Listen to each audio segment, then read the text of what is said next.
What's up, guys? Richard here, back with another episode of I Ching Oracle, the Cosmic Way. We're on Hexagram 20 right here. Seeing, which is wind over earth, wind upon the earth. The judgment, the ablution has been made, but not the offering. Full of trust, they look up to him.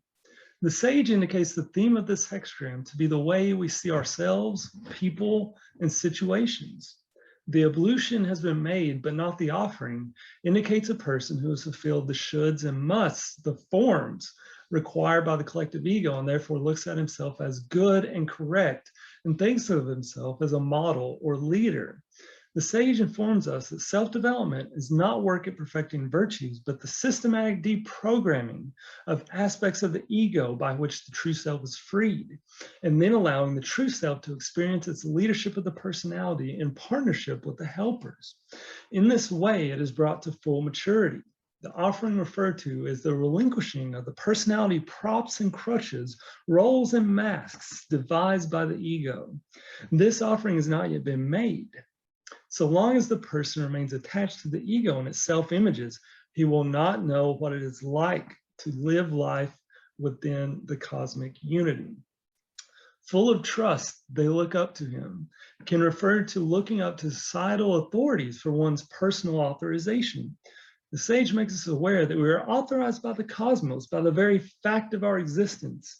We need no other authorization than to say yes to life. We also need to say the inner no to anyone who would attempt to take that authorization away from us. In regard to looking up to authorities, the sage informs us that although we are the sage's students, we are not meant to have an attitude of subservience, whereby we look up to the sage. Such an attitude is a decrease of self that is against the cosmic principles of the dignity and equality of every aspect of the cosmic whole. Looking up to the sage hinders the sage's ability to relate to us. This hexagram also makes us aware of how our body consciousness looks to our psyche, our sense of self, to understand how it can be of use.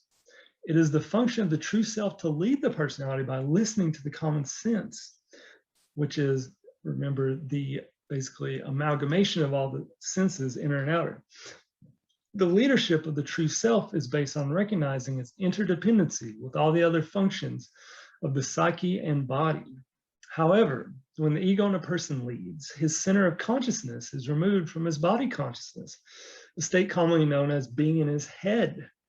The ego either devalues the body as a worthless bag of flesh, a vehicle for the soul, how many times do you hear that? Or a tool to aggrandize his bodily vanity. A healthy connection between the body and psyche is a loving one in all respects. Despising the body or elevating it for vanity's sake is actively destructive both for body and psyche. Seeing, as the theme of this hexagram, seeks to make us aware that how we perceive things indicates whether we are in harmony with our true natures or not.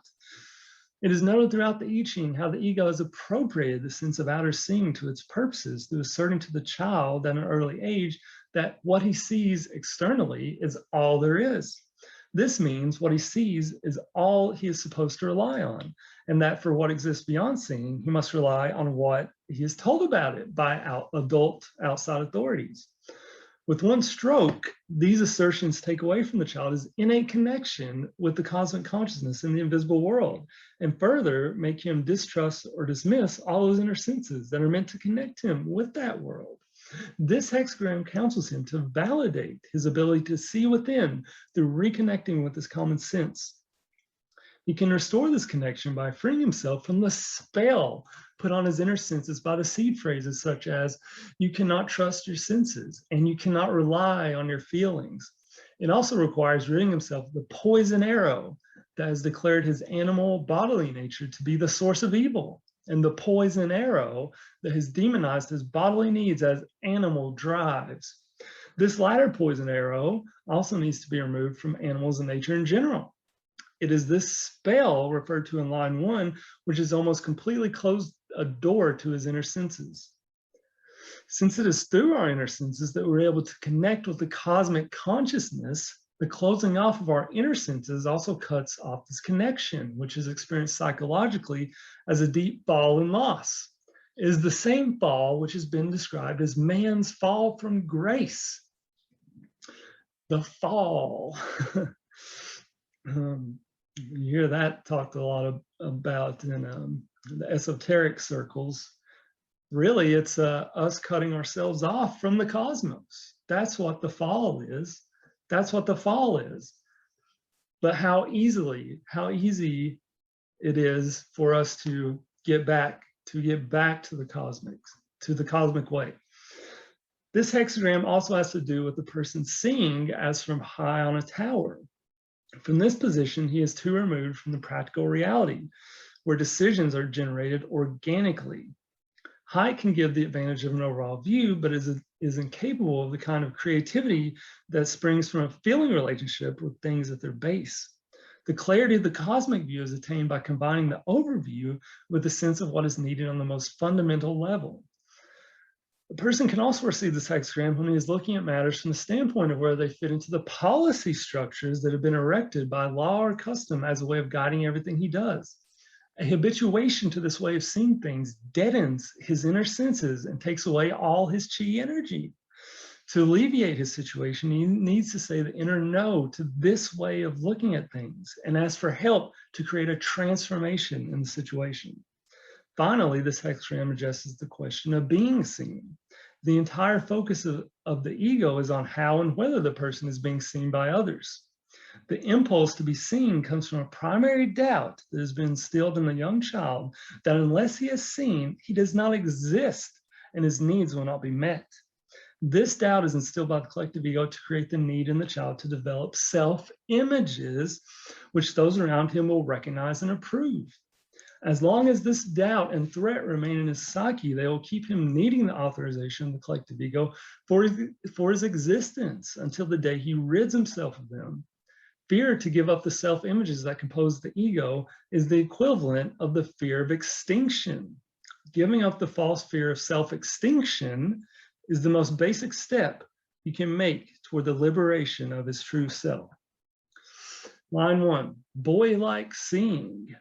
Boy-like seeing describes the natural abilities of the child to recognize and respond to the inner truth of a situation. He can do this because his seeing is still coordinated with all his inner and outer senses, and therefore it can give him a correct feeling of reality. A person may receive this line because some of his senses have been repressed through his having accepted the idea that they are lower instincts and part of his animal nature, and therefore not to be trusted. This idea not only has slandered his true nature, it has placed a spell on his ability to perceive his inner truth. Boy-like seeing can also refer to an adult who contents himself with the beliefs he accepted in childhood.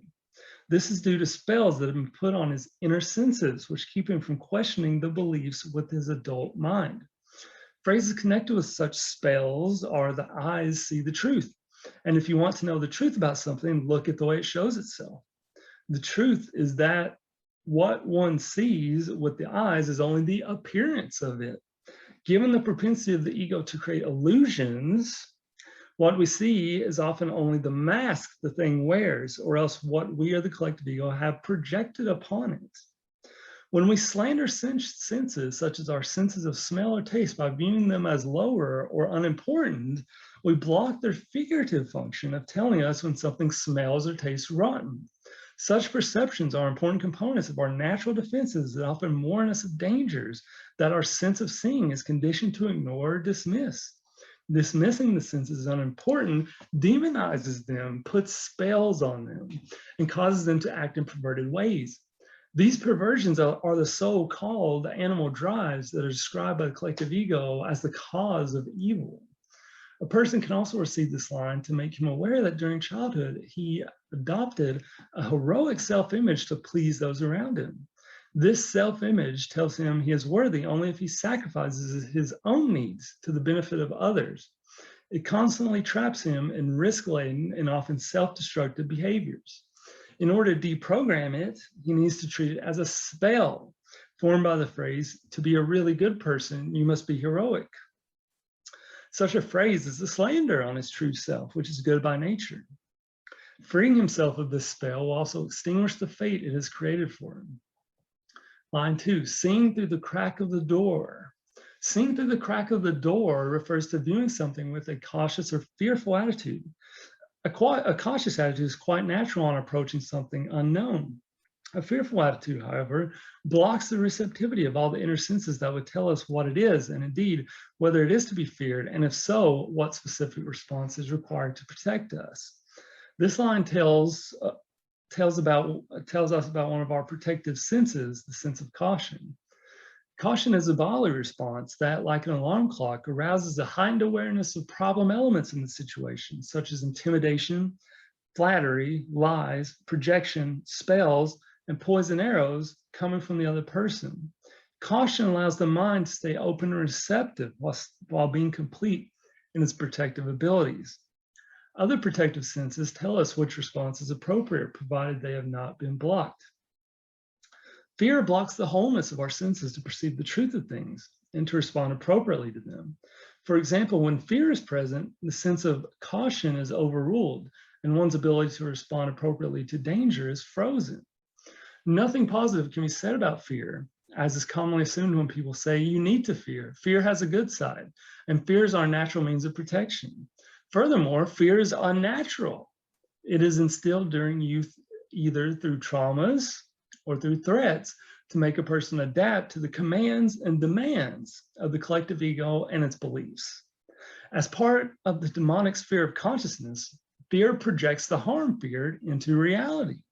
As the Chinese saying goes, fear is the hole through which harm enters. The sage makes us aware that for certain criminal acts to be perpetrated, the victim must first be made to fear. Otherwise, the criminal cannot carry out the deed. Receiving this line can be an explanation for the inner dynamic of such an event that has just taken place. It can also inform a person that he needs to rid himself of the idea that fear is useful or good. Seeing through the crack of the door also refers to a person's apparent laziness or disinterest in learning the truths of life, so that he contents himself with superficiality. And I love this because, superficiality is the shadow of the 20th gene key in the gene keys. Behind this attitude is a fear that learning about the truths of life might disturb the careful balance he has created to keep an inner conflict at rest, or that the truth may destroy the precarious self-image he has developed. He believes that if his self-image is taken away, he will cease to exist.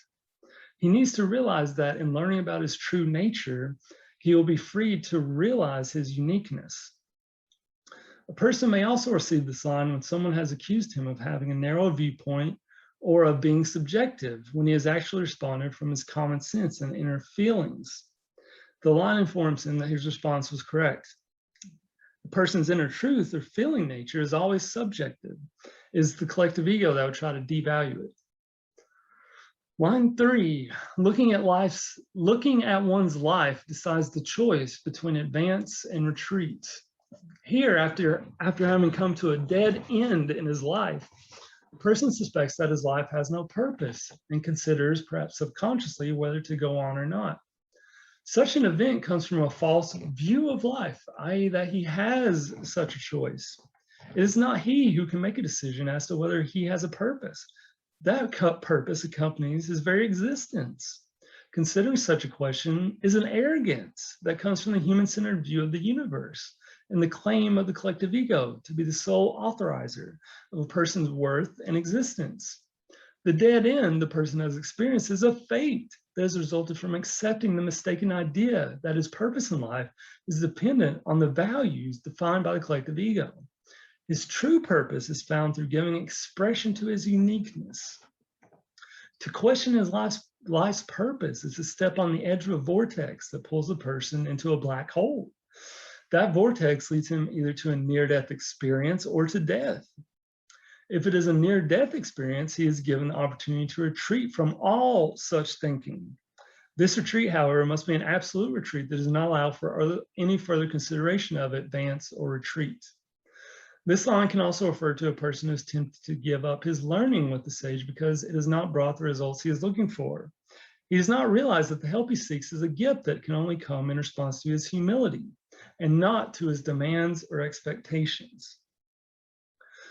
Line 4, seeing oneself as the light of the kingdom. It furthers one to influence as the guest of the king. This line refers to fantasies that picture the nature of the cosmos as a feudal order which exalts humans as the light of creation. In this scenario, a person imagines that through his good deeds and achievements, he will have the right influence on others.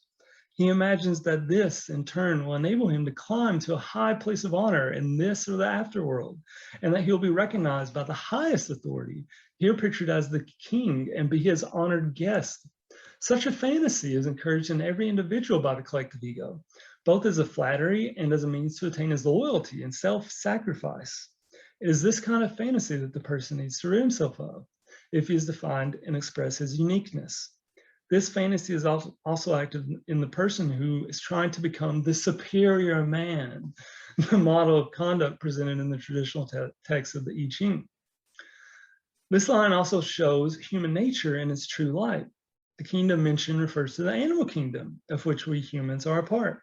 We are not a special life form that is above the other animals due to our thinking or verbal abilities. By fantasizing ourselves as special, we have not taken our true place in the animal kingdom. The word guest refers to the dignity of every aspect of the cosmic whole and the respect that is due everything.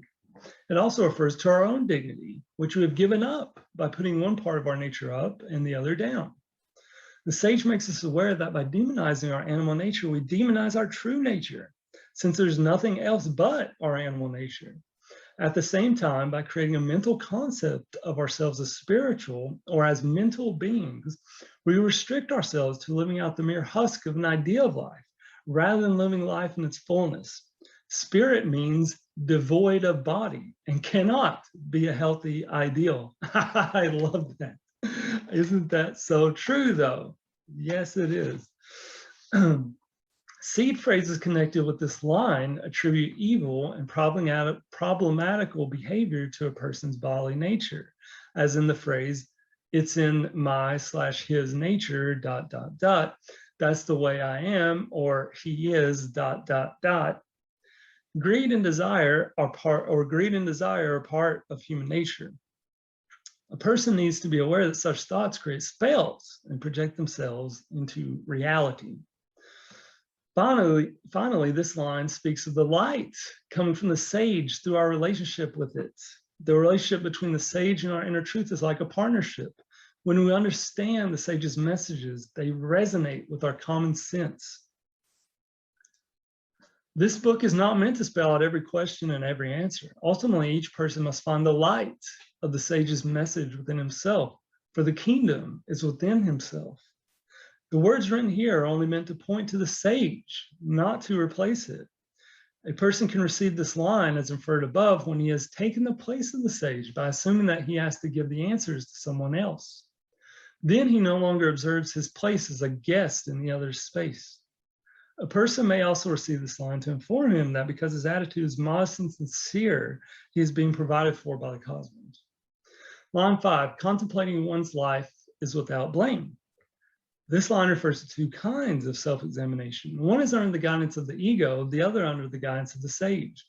In the first, the person measures his life according to the standards and codes given him by the collective ego and is either blaming himself for not having reached their high standard, or else he has pronounced himself to be without blame. Self-examination under the guidance of the sage involves keeping a sharp lookout for self-images in order to rid oneself of them. Self-examination also involves detecting any ideas revolving around the idea of guilt, fear of the unknown, or any other mistaken idea or belief that is the cause of the problem at hand. If the person identifies that cause and frees himself of it, his blame becomes extinguished. Line 6, looking at life to free oneself of blame. This line focuses on the way a person is looking at life. He receives it primarily to inform him of the mistaken ideas and beliefs he may have about the life force.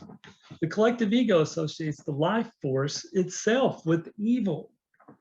As noted in line 4, it is characteristic of the collective ego to blame all evil on humans' animal nature, especially on what it calls his primary drives. It equates good with all human characteristics it sees as independent from the body or related to spirit. This line, however, is saying that human nature is animal nature and that to be animal is without blame. Furthermore, it is saying that it is incorrect to divide human nature into mind, body, and spirit, and that doing so creates evil because it separates a person from his true nature. He can give expression to his uniqueness only when his nature is undivided and thus in harmony with the cosmic whole. When we accept the collective ego's viewpoint that fulfilling a basic bodily needs such as sexuality makes us guilty, we experience a double spell. Such a belief puts a poison arrow on the life force, the chi energy on which we depend. Under healthy conditions, this energy is drawn from the cosmos to the bodily expression of love, in which all the senses participate. When guilt is put upon the sexual expression of love, all the senses become unable to participate except the false sense of titillation. Titillation is heightened by feelings of guilt, but is quickly satisfied, leaving the sexual expression of love empty of feelings, except that of disappointment or depletion. This disappointment is accompanied by an inner realization that the experience has lacked the chi energy the body needs. The disappointment is also accompanied by a loss of self-esteem. The result of such an experience can be either the withdrawal from sexual activity or an increased pursuit of titillation. Both these solutions lead ultimately to dead ends, since neither draws the life-sustaining and renewing chi energy. In the case of titillation, the person is led to seek ever more forbidden sexual situations that create in him increased feelings of blame and loss of self-esteem. The titillation acts in the manner of an addiction, where an outer substance is obsessively taken to replace the inner substance, self-esteem, which is being drained off by the addiction. As the addict's self-esteem suffers increasing erosion, his self-loathing and the need for the drug spirals, and the ego erects a compensatory wall of pride to disguise the depravity. The word drive in such a case describes the obsessive compensatory need that is produced by self-blame. This situation sharply contrasts with the natural flow of chi energy that is drawn from the cosmos when love finds its bodily expression in sexuality without feelings of guilt. It also is to be noted that viewing natural sexual activity as evil creates a fate. This line informs a person that he can free himself of the poison arrows caused by mistaken views of sexuality and humans' animal nature. All right, guys, thanks so much for watching. Don't forget to like and subscribe down below. I'll see you guys in the next one.